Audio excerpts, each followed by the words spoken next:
ঢাকা ইউনিভার্সিটির যে ইলেকশন জড়িয়ে এটি নিয়ে যে আলোচনা আমরা করি ডাকসু নিয়ে, দেখেন ছাত্র শিবির কিন্তু পাল্টাইছে। ছাত্র শিবিরের কিন্তু একটা ইমেজ ছিল আমাদের সোসাইটিতে, অনেকের কাছে একটা নেগেটিভ ইমেজ ছিল ছাত্র শিবিরের। আমরা বিভিন্ন সময় আগে যেগুলি শুনতাম আর কি। কিন্তু ছাত্র শিবির আমার কাছে যেটা মনে হয়েছে, এই ঢাকা ইউনিভার্সিটি যে ছাত্র শিবির জিতছে এবার ইলেকশনে, এদের মধ্যে একটা আমার কাছে মনে হচ্ছে এটা ওয়েলফেয়ার পলিটিক্স তারা করতেছে। মানে কেবলমাত্র মানে দল বলছে যেটা ওইটাই করবো তা না, তারা স্টুডেন্টদের জন্য কিছু একটা করতেছে, কিছু একটা করার চেষ্টা করতেছে, যাতে নাকি স্টুডেন্টরা মনে করে যে এই লোকগুলো আমাদের স্বার্থটা চিন্তা করে, আমাদের সুবিধা অসুবিধা নিয়ে ভাবে। এটা আসলে শিখতে হবে, এটা আসলে মানতে হবে, এটা আসলে নিজেদের মধ্যে অ্যাডপ্ট করতে হবে। কেবল ছাত্র সংগঠনই না, আমাদের জাতীয় পর্যায়েও যে দলগুলো আছে তাদেরকে ওই চিন্তাটা করতে হবে।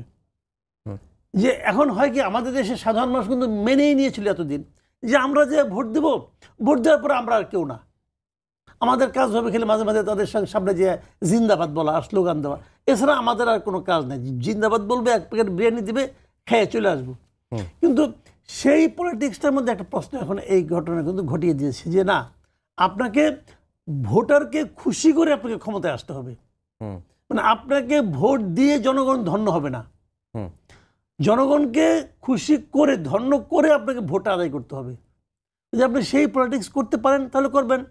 ওই যে মাঝে মাঝে এক সময় একটা জোক ছিল, যদি ক্লাসে যে ফার্স্ট বয় হয় সে ডাক্তার ইঞ্জিনিয়ার, ফার্স্ট সেকেন্ড বা ডাক্তার ইঞ্জিনিয়ার হয়, এভাবে নামতে নামতে যে একদম ফেল করে সে পলিটিক্যাল লিডার হয়। কারণ এখানেও আমরা দেখলাম ডাকসুতেও যে মেধাবী স্টুডেন্ট যারা, তারাই কিন্তু এই নির্বাচনে ভালো করলো। এখানে একটা স্বতন্ত্র একটা ছেলে সভাপতি পোস্টে মানে আপনার মানে ভিপি পোস্টে শামীম হোসেন, সে কিন্তু খুবই আলোচনায় আসছিল, কিন্তু প্রায় 38 না 34 ভোট পাইছে।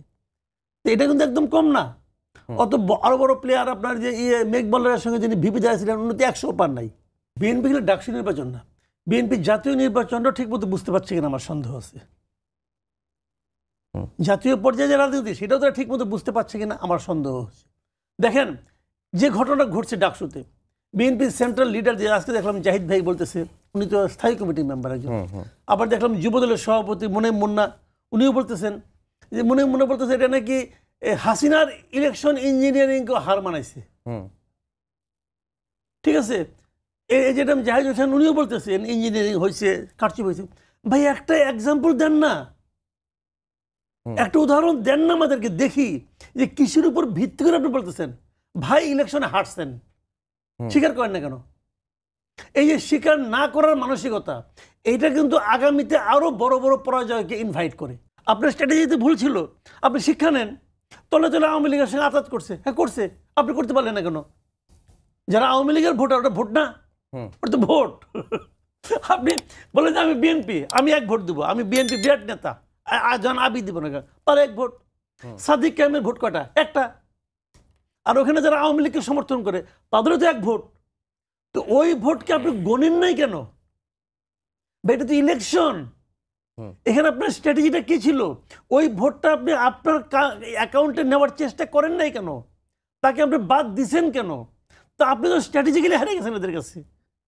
ভাই এখন এটা যদি আপনি হাইলাইটে যদি বলেন ইলেকশনে যে আপনি ফুটবল খেলায় হারছেন, মাঠ উঁচা নিচা ছিল, আমাদের দিকে মাঠটা একটু ঢালু ছিল, বল মারলে এখানে চলে আসে, বাতাস আমাদের দিকে ছিল, এই জন্য বলে অনুকূলে বল চলে আসছে। ভাই এগুলি বলে তো লাভ নাই। যখন সিনিয়র নেতারা এগুলি বলে তখন এখান থেকে কিন্তু জুনিয়র যারা আছে, স্টুডেন্ট যারা আছে, তারা কিন্তু শিক্ষাটা নেয় যে এরকম মানে মুখের উপর অস্বীকার করতে হবে। অস্বীকার করলে কি হলো? তার মানে তার এই ডাকসুর বর্তমান ভিপিজিএস তারা মানতেছে না, কারণ ওরা তাহলে ইঞ্জিনিয়ারিং করে আসছে। তাহলে কি হবে? মারামারি করবেন আপনি? তো সে একই জিনিস, তাহলে তো পোলাপান ডিসিশন ঠিক আছে। তো এখন এইগুলি শুনেন, আমি বলি স্টেট, আমি আপনি বটম লাইনটা বলি। ঢাকা ইউনিভার্সিটির স্টুডেন্টরা যারা জিতছে তাদেরকে ভোট দিয়ে জিতাইছে। এই ভোটটা আপনারা সংগ্রহ করতে পারেন নাই, আপনারা ভুল করছেন। কি ভুল করছেন? এই আত্ম উপলব্ধি যদি আপনার চেষ্টা না, আত্মসমালোচনা না করেন যে কেন আমি হারলাম, তাহলে বলতে হবে আপনারা ভাই এখনো সে গড্ডালিকা প্রবাহে গা ভাসাচ্ছেন, এখন আপনারা গতানুগতিক পলিটিক্স করতেছেন।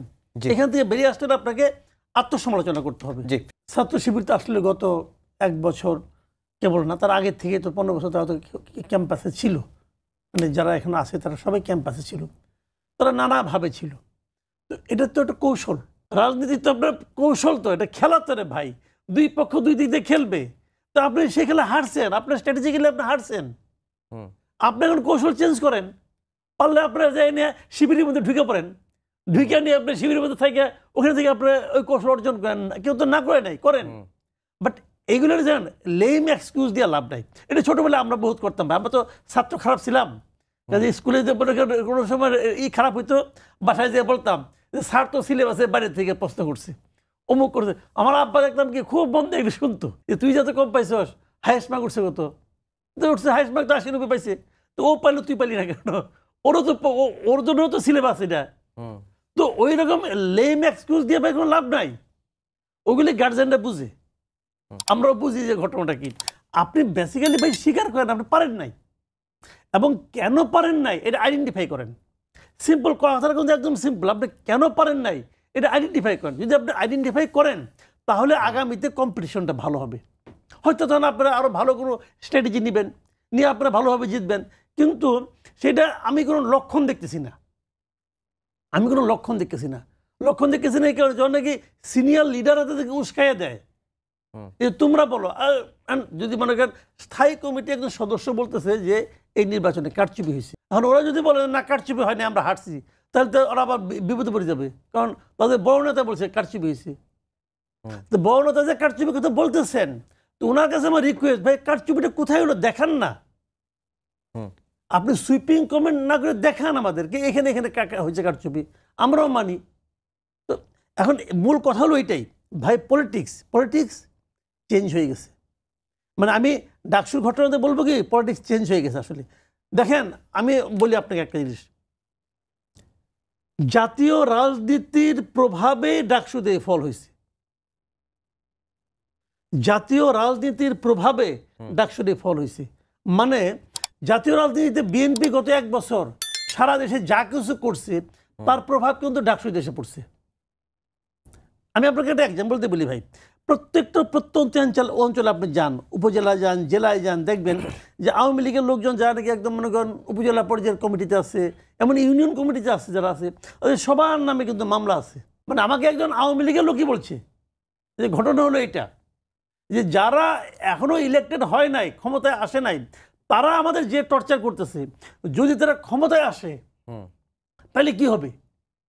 তো আমরা ভাই তাদেরকে ভোট দেবো না।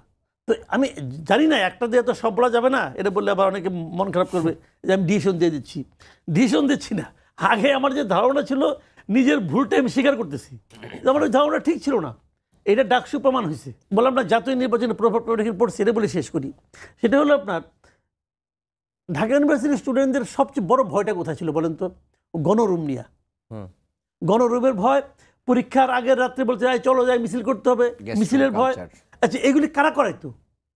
আপনি বলবেন যে ছাত্রলীগ করাইতো, আমি অন্যভাবে ঘুরে বলি এটা আসলে করাইতো সরকারি দল, সরকারি দলের যে ছাত্র সংগঠন তারা করাইতো। আর বিএনপি বাইরে এমনভাবে বলা বলি শুরু করছে যে তাদের সরকারে আসাটা এখানে মানে সময়ের উপর নির্ভর করতেছে, ফেব্রুয়ারি মাসটা আসলেই তারা সরকারে। তখন এদের মধ্যে এই ভয়টা ঢুকতে পারে যে আমরা যদি ছাত্র দলকে নিয়ে আসি তাহলে তো আবার সরকারি দল আসবে। ভারতের পক্ষে ছিল